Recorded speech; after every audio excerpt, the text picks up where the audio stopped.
അടുത്തതായിട്ട് നമുക്ക് മെറ്റൽ സ്റ്റോക്കുകളിലേക്ക് കൂടി ഒന്ന് വരേണ്ടതുണ്ട്. മെറ്റൽ സ്റ്റോക്കിനെ സംബന്ധിച്ച് പരിശോധിക്കുമ്പോഴേക്കും ഒരു മാസം അല്ലെങ്കിൽ കഴിഞ്ഞ ഒരു മാസമൊക്കെ വളരെ ശക്തമായിട്ട് റിട്ടേൺ നൽകിയിട്ടുള്ള ഒരു ഇൻഡെക്സ് കൂടിയായിരുന്നു നിഫ്റ്റിയുടെ മെറ്റൽ സൂചിക എന്ന് പറയുന്നത്. എന്നാൽ കഴിഞ്ഞ ദിവസങ്ങളിലൊക്കെ ആയിട്ട് പൊതുവെ വളരെ ആവശ്യമായിട്ടുള്ള വളരെ അനിവാര്യമായിട്ടുള്ള പ്രോഫിറ്റ് ടേക്കിംഗ് ആണ് ഈ ഒരു സെക്ടറിൽ കാണാൻ സാധിച്ചിരിക്കുന്നത്. സോ നിഫ്റ്റിയുടെ മെറ്റൽ ഇൻഡെക്സിലുള്ള അനലിസ്റ്റുകളുടെ ഒരു ഓവറോൾ വ്യൂ എന്താണ്?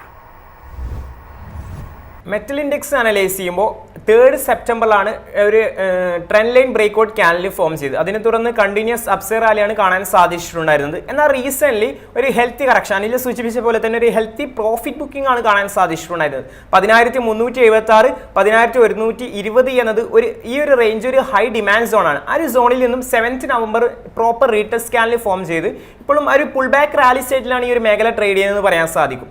ഈ മേഖലയിലെ ഒരു സ്റ്റോക്കായ ടാറ്റ സ്റ്റീലിന്റെ ചാർട്ട് അനലൈസ് ചെയ്യുകയാണെങ്കിൽ ഒരു കോഷ്യസ് ആയിട്ടുള്ള അപ്രോച്ചാണ് വേണ്ടതെന്നാണ് അനലിസ്റ്റുകൾ അഭിപ്രായപ്പെടുന്നത്. കാരണം ലാസ്റ്റ് 3 days ആയിട്ട് വോളിയം ബേസ്ഡ് സെൽ ഓഫ് ആണ് ഈ ഒരു ഓഹരിയിൽ ഫോം ചെയ്യുന്നത്. കൂടാതെ 176 എന്ന നിയർ ടേം സപ്പോർട്ട് ബ്രേക്ക് ചെയ്യുന്ന ടാറ്റ സ്റ്റീലിനെയാണ് കാണാൻ സാധിക്കുന്നത്. ഈ ഒരു മേഖലയിൽ trend line breakout candle form ചെയ്ത ഡേ ആണ് large base breakout candle Tata steel form ചെയ്തത്. അതിനെ തുടർന്ന് ഒരു 10% മുന്നേറ്റമാണ് ഈ ഒരു ഓഹരിയിൽ കാണാൻ സാധിച്ചിട്ടുണ്ടായിരുന്നത്. എന്നാൽ ലാസ്റ്റ് 3 days ആയിട്ട് ഈ ഒരു ഓഹരിയിൽ വീക്ക്നെസ് ആണ് കാണാൻ സാധിക്കുന്നത്. എന്നാൽ മെറ്റൽ ഇൻഡെക്സ് അനലൈസ് ചെയ്യുമ്പോൾ കറന്റ് ഒരു പുൾ ബാക്ക് റാലി സ്റ്റേറ്റിലാണ് ട്രേഡ് ചെയ്യുന്നതെന്ന് പറയാൻ സാധിക്കും.